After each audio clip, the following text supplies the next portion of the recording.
রামিসার বাবা বলেছিল স্ট্যাম্পে সে লিখে দিবে যে তার মেয়ের হত্যার বিচার সে পাবে না। ইস্তেমে লিখিত নেবেন? আচ্ছা, তো কথা পারবেন না। কথা বলেন। আপনারা পারবেন না। ঠিক আছে, ওকে।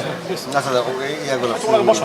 আপনারা পারবেন না। আচ্ছা, ঠিক আছে, ওকে। এটা বড় যুবক 15 দিন, এরপর আরেকটা বড় কোনো ঘটনা পড়বে, এটা আচ্ছা, ঠিক তবে আছে। চলে যাবে। আচ্ছা, ঠিক আছে, ওকে। শেষ। আল্লাহ ভরসা, চিন্তা। একজন বাবা তার সন্তান হারাইছে, একজন মা তার সন্তানের নিথর দেহ পড়ে থাকতে দেখছে, বাথরুমের ভিতরে বালতিতে পাওয়া গেছে রামিসার মাথাটা।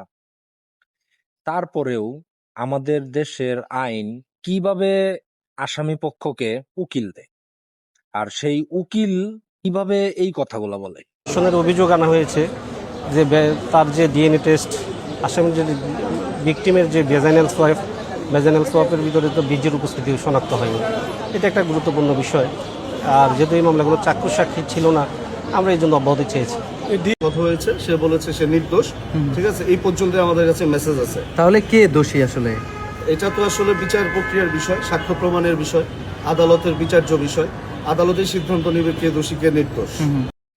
আমি বাংলাদেশের আইনকে ছোট করতেছি না, তবে আমার মনে হয় যে আইনের ফাঁকে রামিসার মতো মেয়েদের হত্যার বিচার কার্য বিলম্ব হয়, শুধু একটি বিচার না, সব ক্ষেত্রে সেই আইনটা হয়তো একটু সংশোধন করলে ভালো হয়।